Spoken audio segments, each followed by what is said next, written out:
And the microphone's on. Woo! Hello, everybody. Hey. Hey. Hey, I'm Skip Elsheimer, and this is the llama family. Yeah. Do you want to introduce yourselves individually? Sure. I'm Lola Llama. Yeah. I'm Gigi Llama, the icon. Okay.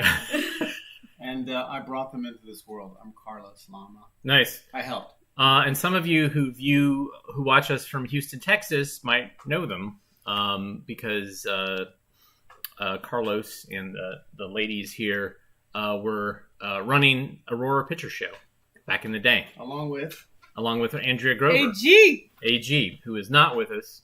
She's slumming in the Hamptons. Yeah. Not having as much fun as we are. Not at all. So over the years, I would visit Houston and Carlos and Andrea, and then this one came along. Like, I think I did a show like 5 days after you were born. And you were just this little tiny baby. Yeah. And then I came when you were a baby too, but I can't remember how old you were when I first met you. you were about 2 or 3. I was there when they found out what sex you were going to be. Oh, yeah. Yeah, I remember you drew a diagram. Nice. And so anyways, these guys are longtime family friends, and they've seen Andrea is the reason that I started touring with shows, that I was like, oh, I can actually take these films and show them other places besides Raleigh.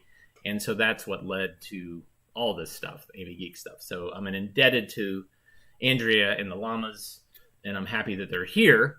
So Lola mentioned that her mom said, oh, your uncle is in one of Skip's films. Mm-hmm. And I was like, oh, yeah, I know exactly what film that is. And I've shown it on the streaming show, but it was a long time ago, and I feel like we have to show it again. So hopefully Sean, your uncle, is tuned in. Hopefully. I just met him for the first time via FaceTime. Yeah. And so hopefully he's tuned in. He kind of rolled his eyes like, oh, no. So this is definitely like an 80s, mid to late 80s film. It has that feel. And this, of course, is during when there was an AIDS epidemic and there was a lot of concern about condoms. And this is a great film because it talks about the effectiveness of condoms and also shows assembly line footage of condoms being made, Yay. which I'm a big fan of. So fun. here's Condoms, a Responsible Choice. Yay.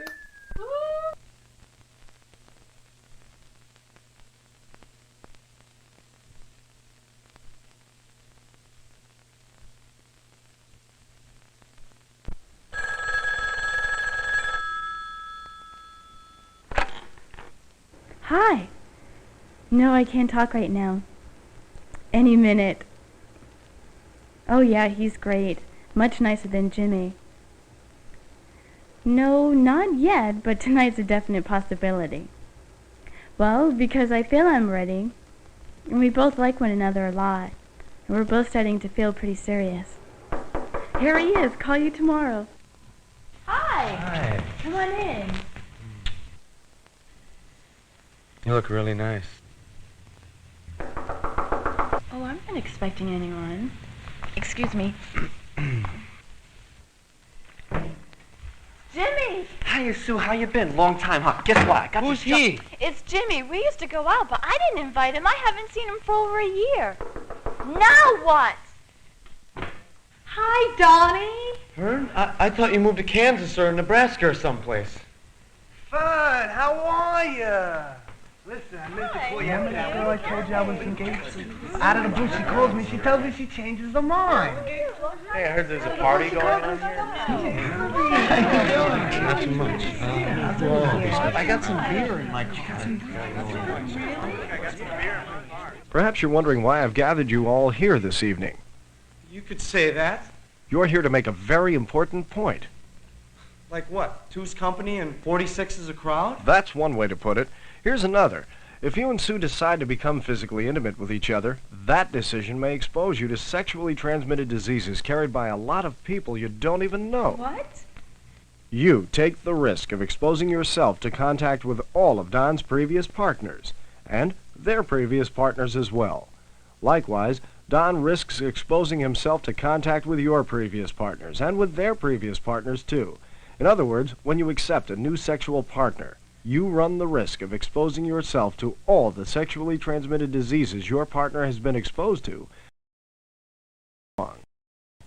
You know, this is a little embarrassing. It's also extremely dangerous, because one of the sexually transmitted diseases we're talking about is acquired immune deficiency syndrome, a condition which destroys your body's ability to fight off disease, including cancer. It's a merciless killer, most often referred to as AIDS. AIDS? According to the Centers for Disease Control in Atlanta, 1 out of 5 Americans has a sexually transmitted disease at any one time.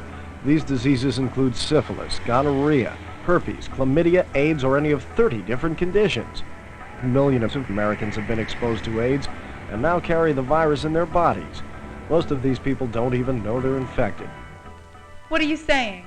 We're all gonna die of AIDS? Far from it.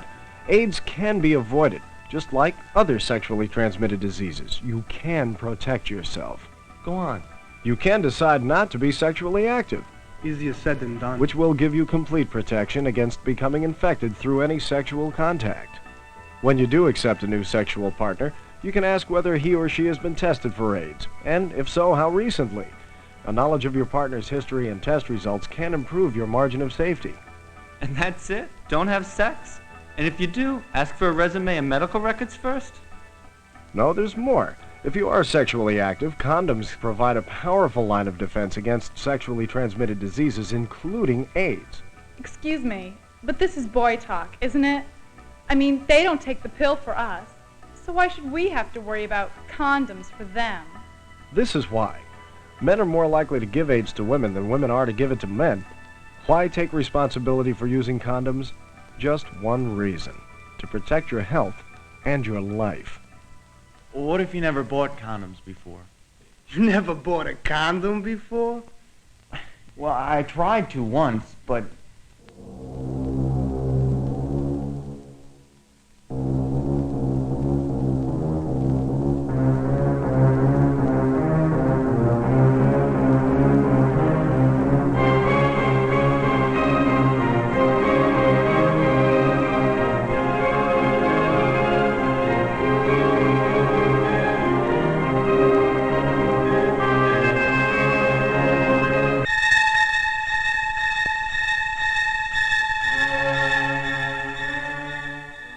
I just didn't know what kind to get.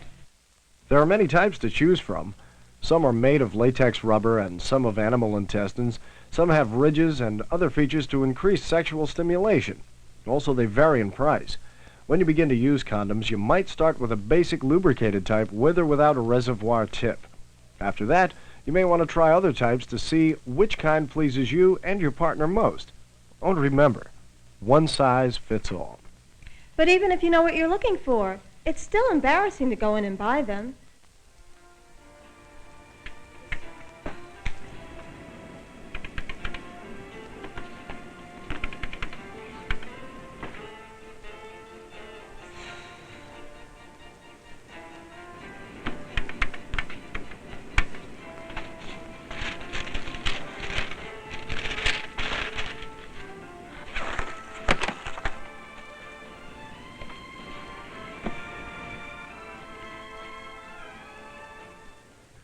You're right. It's a problem that must be overcome. And here are some easy ways to do it. Select a store that displays condoms on open racks, rather than on or behind the counter. Or you might buy your condoms from one of the vending machines that seem to be popping up in more and more locations. Or visit a local clinic or family planning center, where personnel are especially sensitive to clients' feelings. Or simply buy them through the mail. Okay, we get the point. I got mine right here. I mean, some of us knew the story before we even got here. So can we just break this little meeting up and get on with our business? If you knew the whole story, you would not carry your condom in your wallet, or the glove compartment of your new car, or any warm place. The best way to protect their effectiveness is to keep them in a cool, dry place. Condoms are manufactured and tested to ensure compliance with strict government standards. When properly stored, they remain effective for 2 to 3 years with excellent reliability. In fact, the main problems associated with condoms are failure to use them at all and failure to use them correctly. correctly. How complicated can it be? Not very, but here are 8 key points that can make all the difference. A condom should be used whenever you have vaginal, oral, or anal sex, and it should be in place before the penis touches any opening of your partner's body. Open the packet gently. Take care not to tear the condom with your fingernails. Don't attempt to test it by stretching or blowing it up. Every condom you buy has been pre-tested. Testing it yourself may only damage the condom. A lubricant may help to further reduce the very small possibility of your condom breaking. Whether or not your condom is already lubricated, you can use an additional water-based lubricant, such as KY jelly, as well. Baby oil or Vaseline may weaken the latex rubber of which many condoms are made, so use only the appropriate lubrication. Spermicides are products designed to kill sperm, and so avoid pregnancy. Used with condoms, spermicides offer valuable added protection against sexually transmitted diseases. Be sure to put the condom on correctly. As you begin to roll the condom onto the penis, press the air out of the reservoir tip if the condom has one. If the condom does not have a reservoir tip, leave about ½ inch of it free to catch the semen. Smooth the surface to eliminate air bubbles. Roll the condom down to the base without stopping until the condom is completely in place. When the penis is withdrawn, the condom should be held at the base of the penis to make sure it is not left behind. Never use a condom more than once. The contents of the used condom should not come into contact with any part of either partner's body. Although the chances of a condom breaking are very small, they do exist. Should this ever happen, additional spermicide should be applied directly into the vagina. If spermicide is not available, douching with warm water is recommended. Whenever you accept a new sexual partner, or whenever you cannot be absolutely certain about your partner's history of exposure, proper use of condoms offers important protection against AIDS and other sexually transmitted diseases. While not absolute, this protection is highly effective. It gives sexually active men and women their best chance of remaining safe.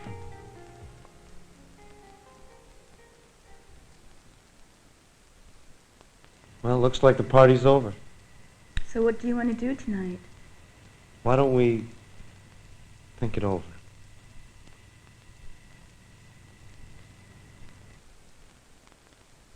Come on, Fern. I'm not using one of those. What's the point? I know you're on the pill. Can you tell me how many girls you've slept with in the last couple of years? Sure, more or less. And do you know where they've been? Well, how can I know that? Ever heard of AIDS? Yeah, but... Oh. Get the message? Uh-huh. That's why we're using the condom.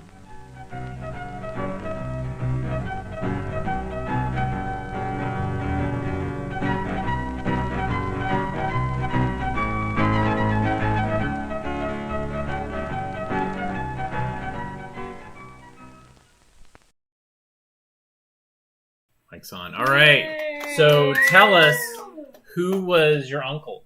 Herbie. Herbie. And what was he wearing? He's wearing a David Lee Roth t-shirt. Nice. And the ripped jeans. Uh-huh. And he was in the pharmacy looking for condoms. Condoms. It was really so scary. good. So good. I love that film. Especially, like I said, the assembly line footage of them making the condoms is so, wow. Mm-hmm. It's glorious. I've never seen an exploding condom before. No, it's great. I like how the guy was like startled. He blew it up so big and then boom. All right, well, that was the fun part of it. So the next film we're going to watch has absolutely nothing to do with the llamas or your uncle Sean. Hopefully, Sean got to see it. I saw some people tuned in, some Grover family people tuned in, so that was great. Yeah.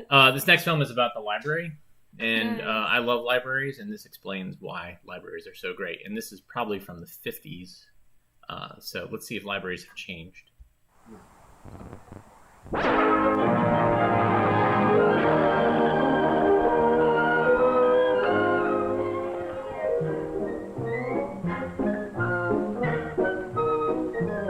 One day, Dick was going on an errand. His mother had asked him to return her book to the public library. You may not believe it, but she also told him to hurry.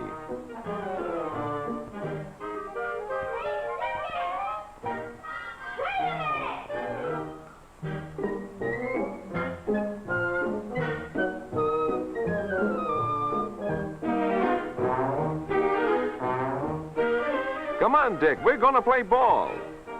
Dick told Eddie he was sorry. He'd like to go along, but that old book.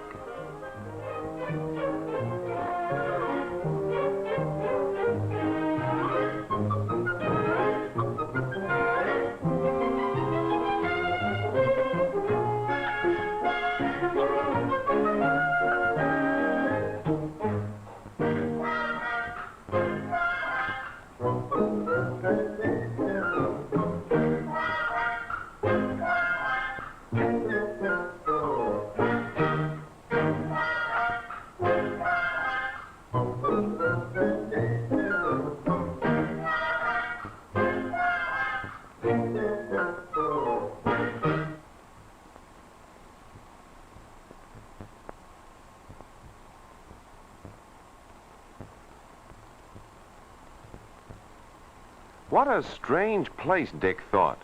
You couldn't play baseball or build model boats in here.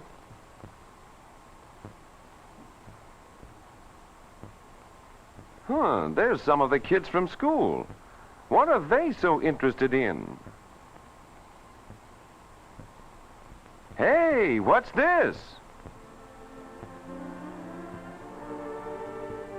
Boats!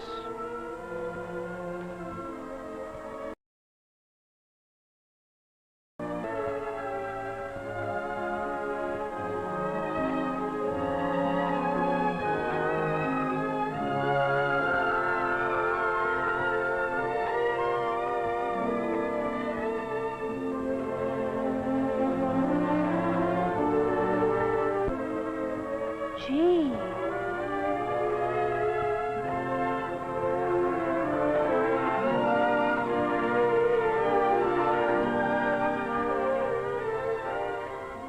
May I help you?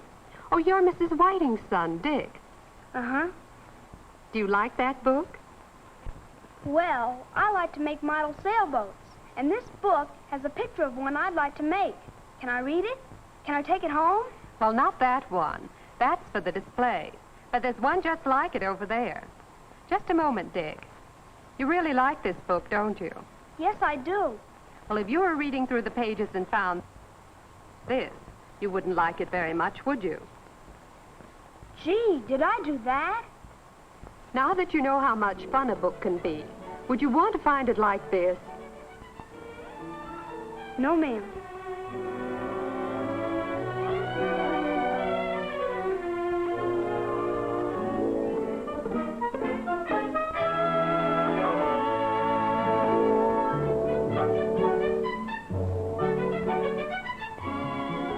Did you wash your hands? Let me see. Come along with me, Dick.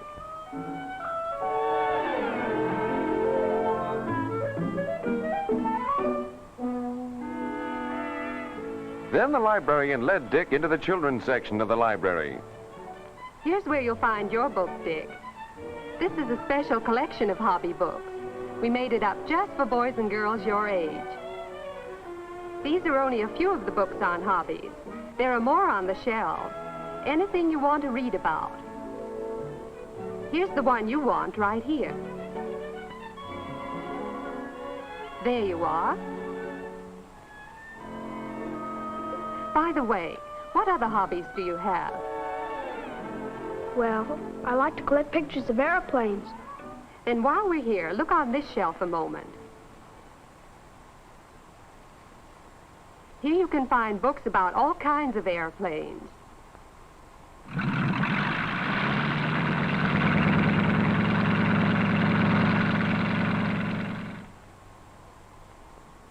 Here's the book on the latest jet planes. Oh, boy.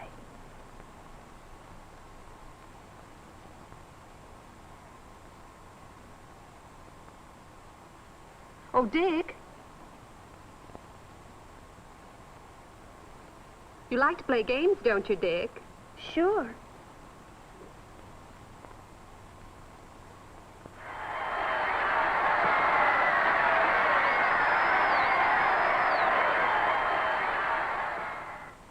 Go ahead, Dick. Help yourself.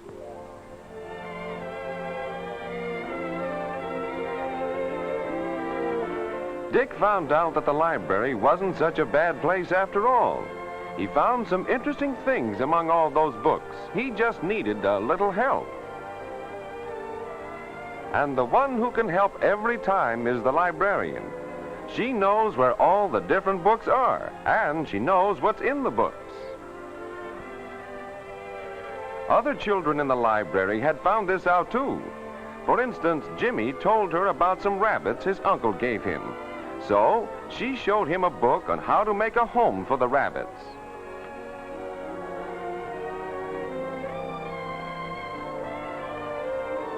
Janet had a kitten at home, and she liked stories about animals. She found the book all by herself after the librarian showed her the right shelf.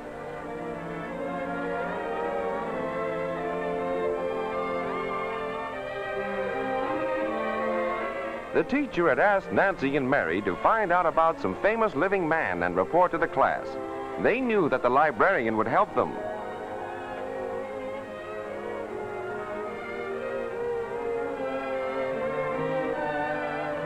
The librarian asked if she could help Dick again. Can I take these home now? Yes, but, oh, Dick. Whoa there, Dick. Dick just knew this was too good to last.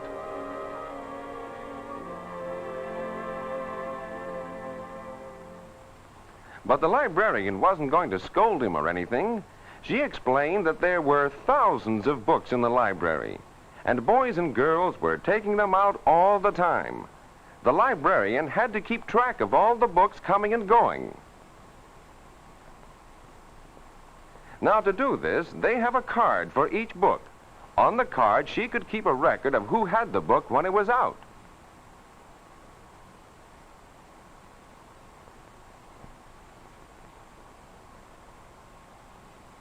Also, every reader had a card with his name and special number on it. It showed him how many books he had out and when he must return them. This was to be Dick's card. She would put his name on it, and he'd keep it in his book all the time it was out. But first you must get your parents' permission to take books out of the library.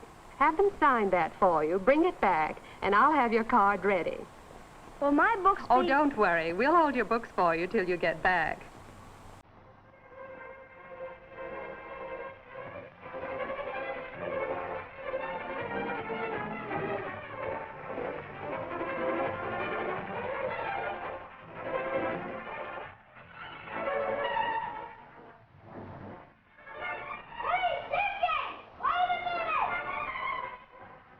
Dick had something on his mind more important than baseball now. He could hardly wait to tell Eddie about it.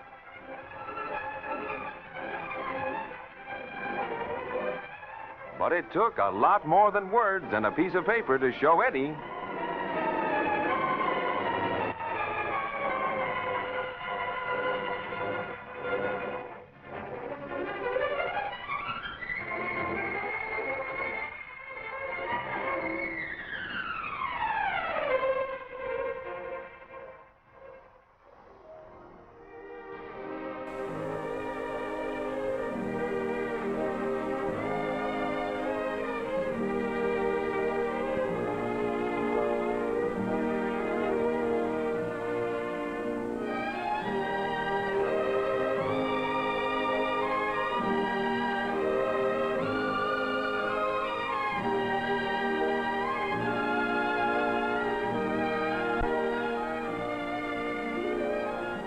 Dick could hardly wait to show Eddie the books he had found.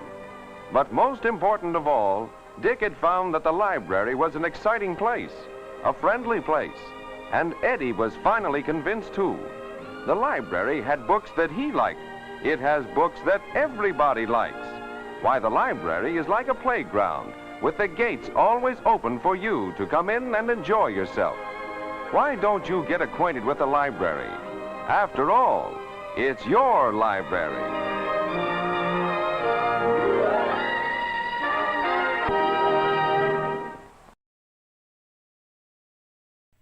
So, Gigi, you were mentioning it sounded like a horror movie because of all the strings, the music? Yeah. Yeah, it made it kind of intense just going to get a friend and going to the library. Yeah. It was like a life or death situation. So Gigi, you have an experience with a library book. So what happened? So I went to stay with Katrina. Louder. Yeah, I went to stay with Katrina, my homie, and her mom. And I brought my very special, I think it was like Diary of a Wimpy Kid or something. And within a day or two, it was deceased because of Fred, which is okay because Fred the dog. Katrina's mom's dog. Basset Hound, notorious Basset Hound that lived in this basement for many years in the winter. And he pretty much eats anything he can find. And so, wow. So what happened, like, when you found out that book was destroyed by Fred? I was probably like a little girl having a fit. But I forgive Fred. He's too cute to be angry at. Yeah. I don't like Fred. I'm not going to cut him any slack. That dog. Yeah, man, the library. I'm a big fan. It saved my life. I grew up in rural North Carolina, but we had a really good library in town, and I would go there all the time. And I would see movies there. They would show 16mm films. There were film workshops over the summer, so I learned how to shoot films and make animations, like simple stop motion animations, and really something. Just expanded my brain. I checked out many books there all the time. So big fan of libraries. Big fan. Speaking of airplanes, because that was one of the interests, that and boats. This next film is basically talking about how great new high-tech aircraft are going to revolutionize flight. So, yeah, this has absolutely nothing to do. As we know, this is kind of we pick and choose stuff the day of. It has really nothing to do with anything else. But here we go.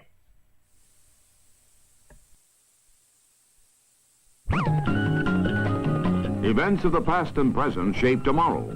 Our vital concern is you, today's youth, for our future depends on you.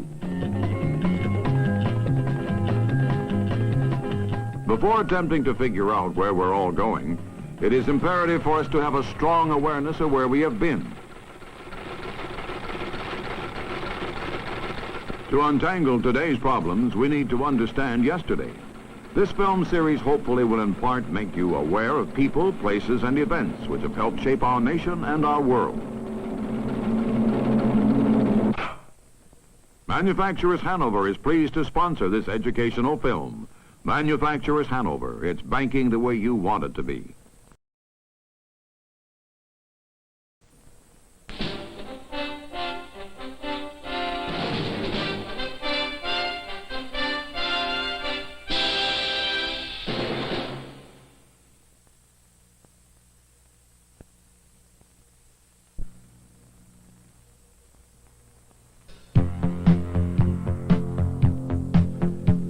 In less than a century, aircraft have developed into machines essential to commerce, travel, and international relations. Today, aviation science continues to race ahead. Recent advances include new aerodynamic designs, fuel-efficient high-performance engines, and innovative helicopter technology. This is a report on new high-technology aviation.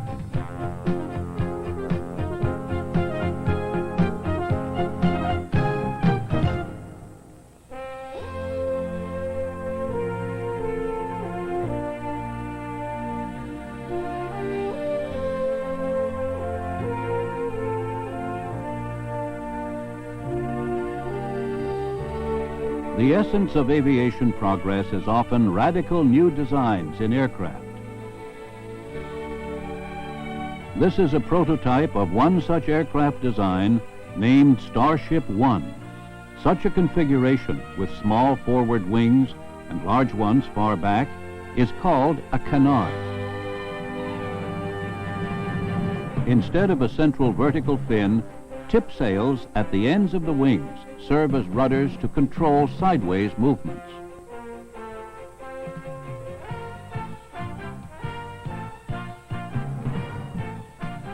The small forward wings control pitch.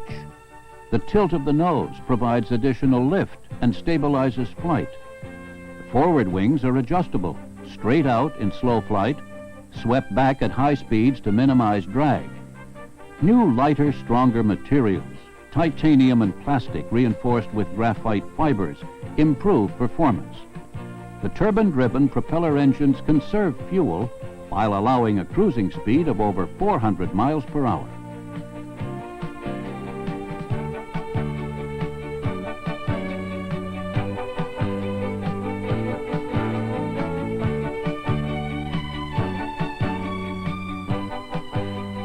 Another innovative canard which utilizes advanced materials technology is the Avtec 400. This non-metal aircraft can fly 6 people coast to coast non-stop at 400 miles per hour, getting 10 miles per gallon. The outer shell material is about 16 times stronger than conventional construction materials. One component takes the form of a honeycomb sandwich. The resulting sections, stronger pound for pound than solid steel, are bonded together. Unlike the skin-fastened over frame designs of conventional aircraft, the Avtec involves more than 50 pre-molded sections glued together, saving weight, labor, and assembly time.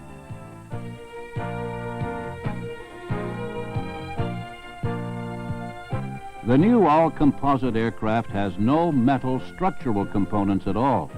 Once the designers set the values for strength, stiffness, and other properties, composites were blended to make materials that met those specifications. Because of these materials, the plane weighs only about 5,000 pounds, a third less than similar conventional designs. The key feature, the canard wing, allows lift to be controlled from the nose. The composites improve the plane's aerodynamics. Lacking rivets and seams, its smoother airflow increases both speed and fuel economy.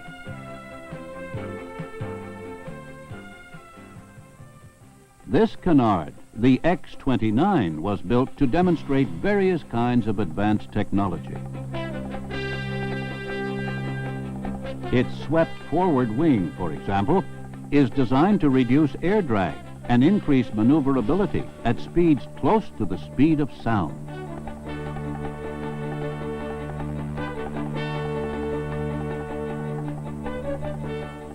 The wing is of lightweight epoxy composite material, providing stiffness and strength. It is aero-elastically tailored, constructed of layered strips of various thicknesses and orientations, so as to resist several flight stresses. Its curve can be controlled in flight to take the best shape at different speeds and altitudes, and do the jobs of both up and down and sideways flaps. The X-29 has an electronic control system. The pilot uses computers both to monitor aircraft performance and adjust engine and airfoils. The X-29, a new tool to perfect a variety of technologies, extending the possibilities of flight.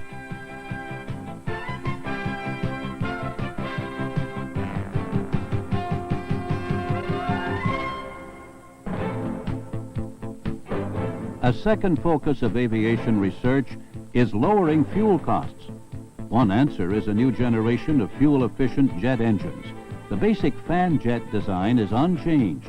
Air is drawn through an inlet fan mixed with fuel ignited, and the combustion gas provides thrust and spins a turbine, which drives a gearbox that spins the inlet fan. The new technology includes a higher performance turbine, newly designed gearbox, and stronger discs and blades that reach higher speeds.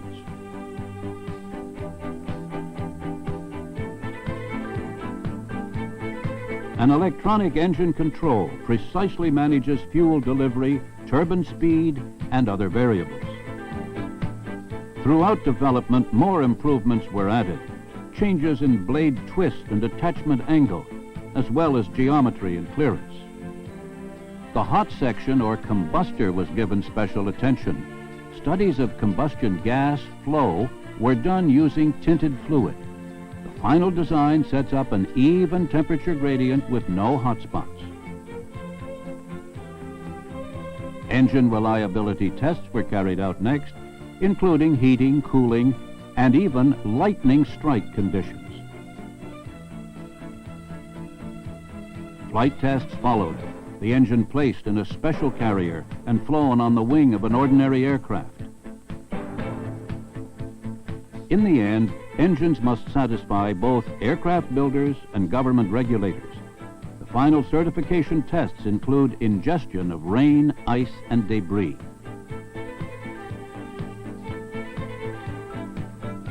After 5 years of development, the new fuel-efficient engine is ready for full-scale flight tests and the needs of the next decade of air travel.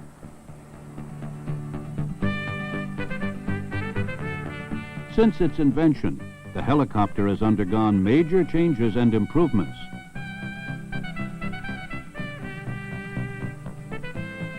The newest advances include a main rotor blade of graphite, titanium, and fiberglass, giving longer life and greater lift.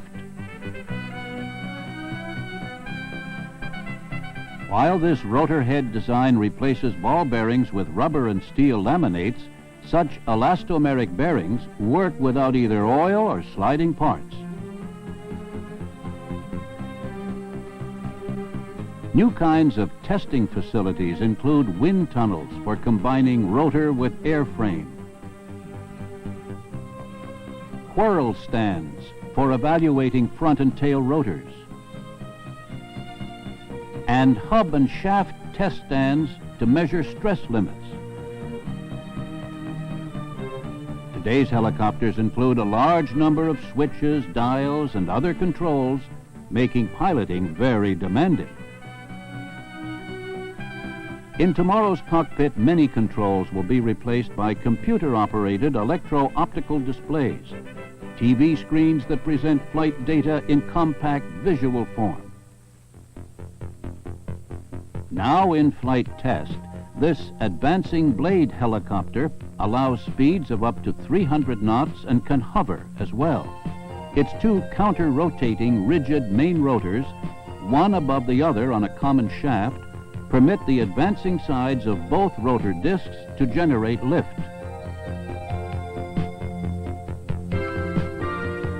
This rotor research aircraft with rotors, wings, and auxiliary jets is used to test new flight concepts. It can fly like a helicopter or as a fixed-wing aircraft with wings, jets, and rotors.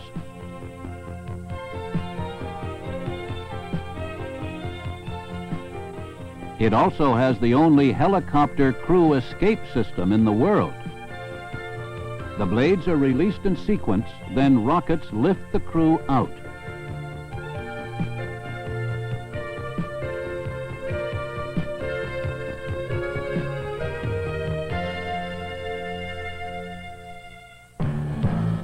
The XV-15 twin-engine tilt rotor is another major innovation.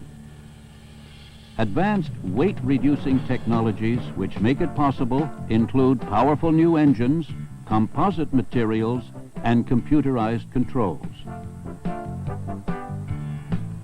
The tilt rotor is capable of both ground and mid-air conversions between forwards, backwards, sideways, and hover modes of flight.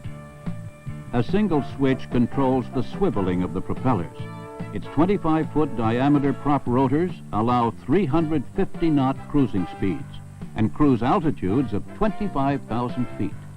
In cruise flight, performance resembles that of a turboprop plane, the wings providing high lift and the rotors forward thrust.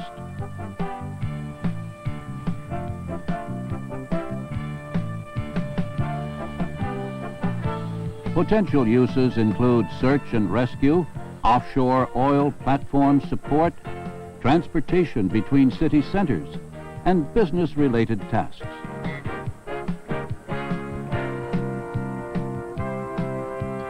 Using helicopter mode for landing both reduces noise pollution and allows steep approaches. Designs now exist for 3- and 4-engine tilt rotors, carrying up to 100 people.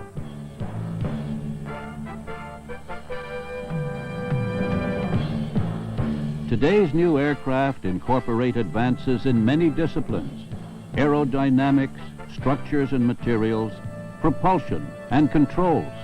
One expert has called them computers that fly. Continued research is expected to lead to major new improvements in the decades to come.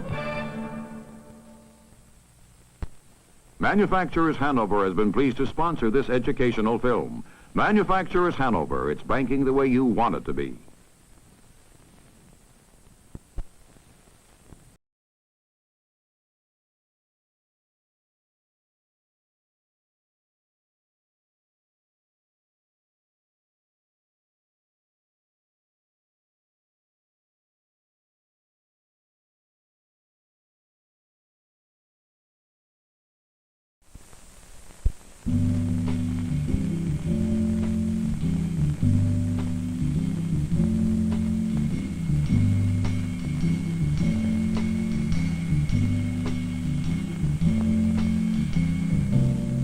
The earth is filled with many forms of animal life. Of all these forms, the insects are the most numerous. Insects, by their pollinating activities, make possible the growth of an orange tree, a rose, a pea, clover, and cotton. They provide us with honey, beeswax, and silk. They are a food for many kinds of birds and fish. The world could not exist in its present form without them.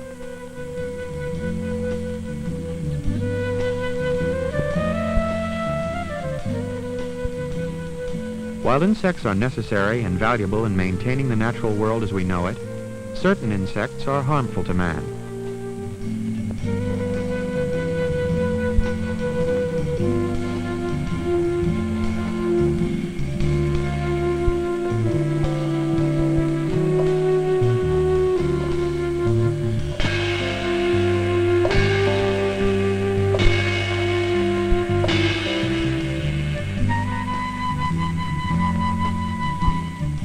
They attack the food crop he has planted and the forest he wishes to grow.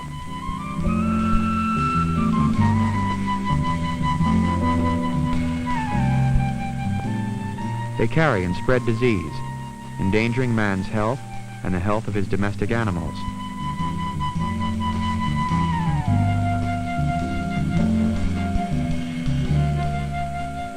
When this happens, the insect becomes a pest, a threat to man.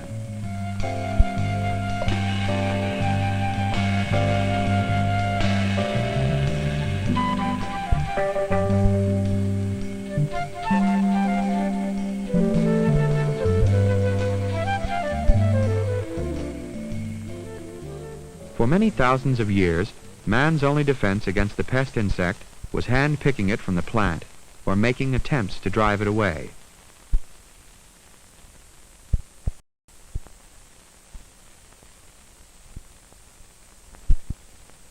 For hundreds of years, ignorance permitted deadly epidemics of insect-borne diseases to ravage human populations. But as time passed, man's knowledge of the life cycle of insects increased. He was sometimes able to time his planting or harvesting to avoid a pest. By discovering their breeding places, he was able to destroy them. But more effective and reliable controls were needed. During World War II, the chemical compound DDT was discovered to have the capability of killing insects. It revolutionized man's ability to control pests. DDT prevented typhus epidemics in Europe and was used extensively in the destruction of the malaria-carrying mosquitoes in the tropics. But DDT was not the final solution to the pest problem. With a steady rise since World War II in the application of pesticides to the environment, has come the growing realization that they can be dangerous, not only to the insect they are meant to destroy, but to birds, fish, and other forms of life, including man.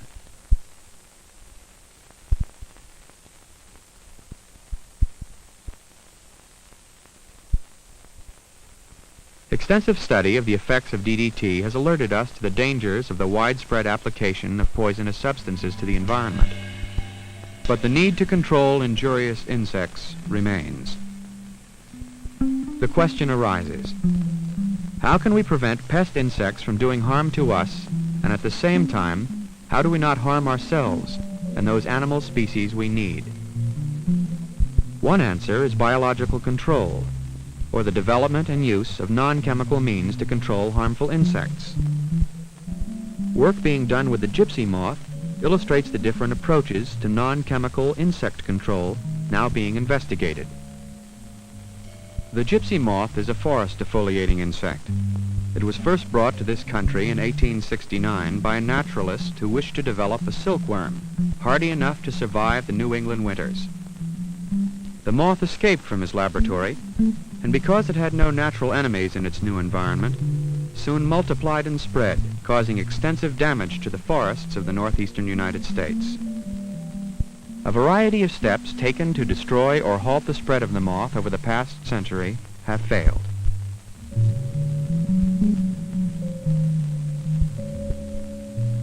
The young gypsy moth caterpillar hatches in the late spring. It grows rapidly, feeding on a great variety of leaves. This is the gypsy moth's troublesome stage, when it actually defoliates large areas of woodland.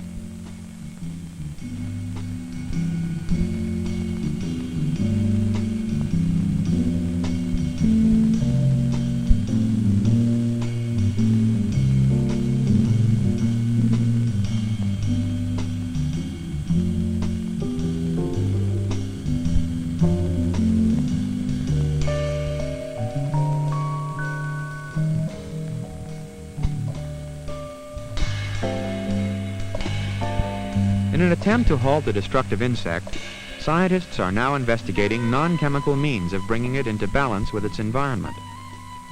Research efforts began in the laboratory. Gypsy moth eggs are collected in the forest and brought to the laboratory to be reared. This beginning is the most critical part of the biological control research program.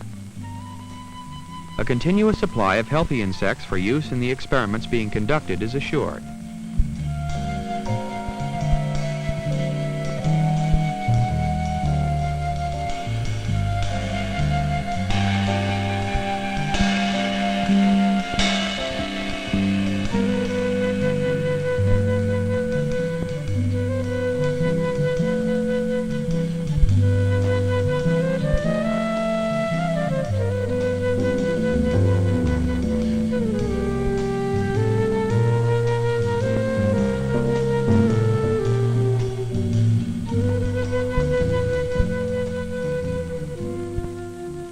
One possible way of controlling harmful insects is by spreading disease among them. Entomologists have discovered two microorganisms that are fatal to the gypsy moth, a virus and a bacterium. When fed to the moth larvae in the laboratory, they cause the larvae to die. But the laboratory is one thing, the field quite another. To be effective, the virus and bacterium must work in the forest. Scientists set up experimental plots in areas infested with gypsy moths.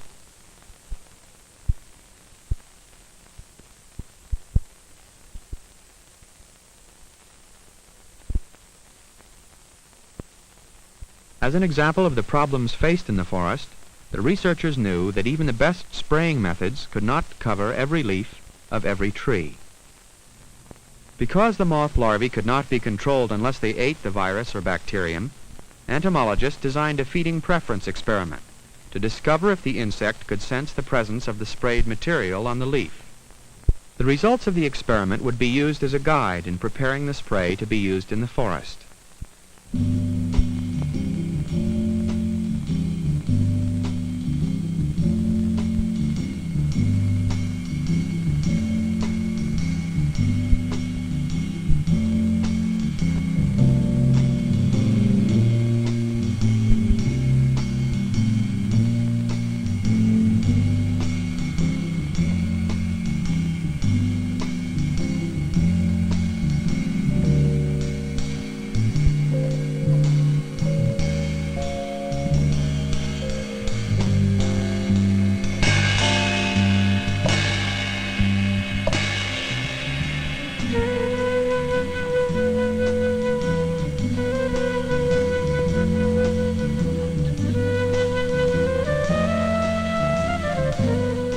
scientists also discovered that the virus was destroyed when exposed to the rays of the sun. A material had to be found that would protect the sprayed virus. In another experiment, researchers mixed the virus with many different liquids and sprayed the mixture in the forest.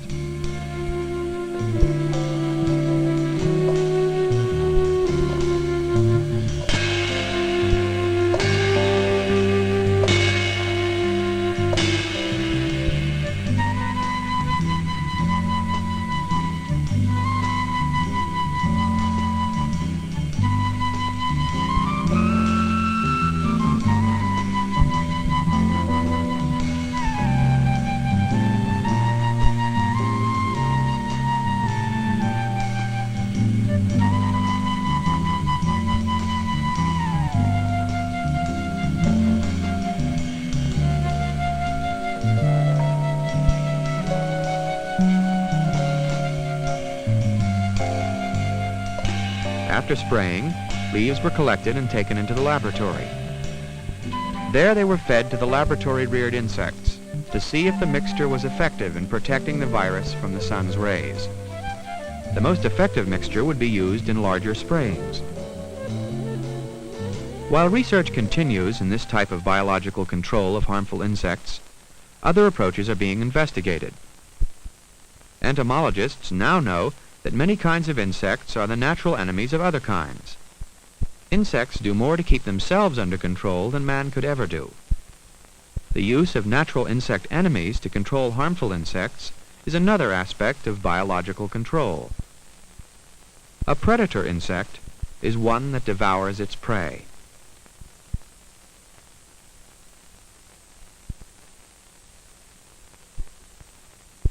A parasite lays its eggs inside another insect. The egg will hatch, and the young insect will feed and grow inside its host.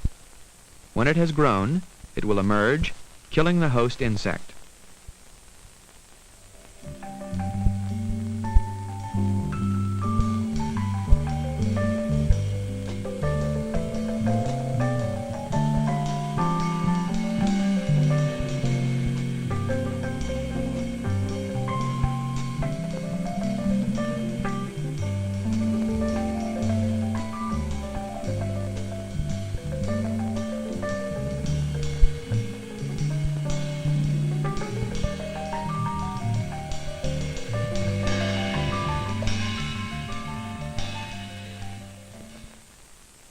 To find out what parasites present in the forest will attack the gypsy moth, cages containing gypsy moth pupae, the last growth stage before the insect becomes an adult, are placed in the forest. By using this method, entomologists found that this small wasp-like insect was a parasite of the gypsy moth pupae. Research has indicated that it may, in sufficient numbers, be used in the control of the moth.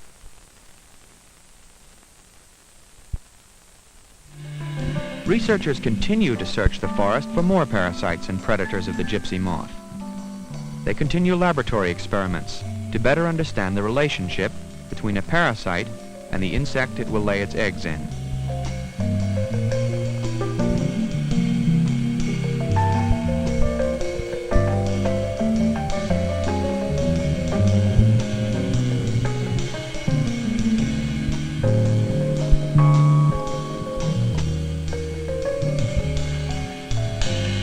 Another approach to non-chemical control of harmful insects is the idea that they may somehow be kept from reproducing. The female gypsy moth is a poor flyer. Weighted down by the unfertilized eggs she carries, she tends to stay in one place. To attract the male, she sends out a powerful odor. The male finds her and fertilizes the eggs. Scientists have learned how to manufacture the sex attractant of the moth. They have placed the attractant in traps to find out if they are able to catch the male before he finds the female.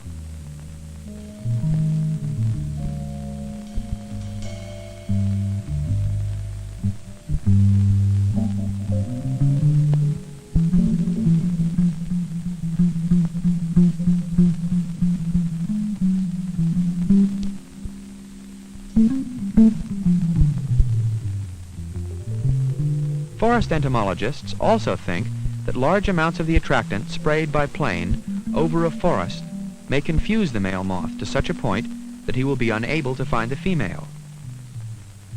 It may work in two ways.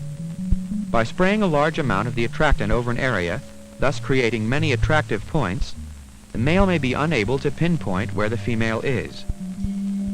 Or by having to fly from point to point in his search, he may simply be worn out and stop searching.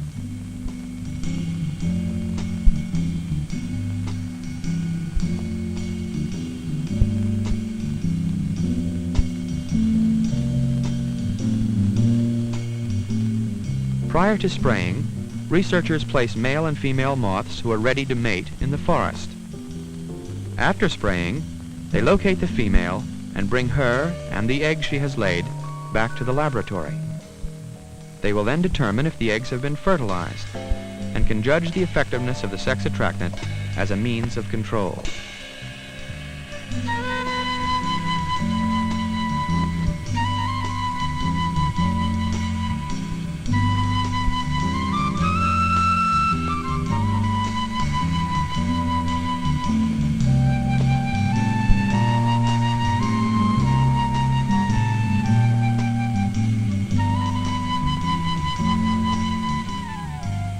Before we know whether or not any of these non-chemical control techniques will work against pest insects, more research is needed.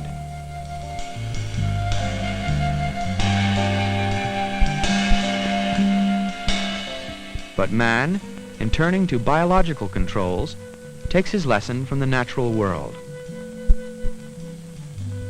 By observing, seeking to understand, and utilizing its intricate system of checks and balances, we may achieve control over injurious insects without harming or destroying the other living creatures who share the earth.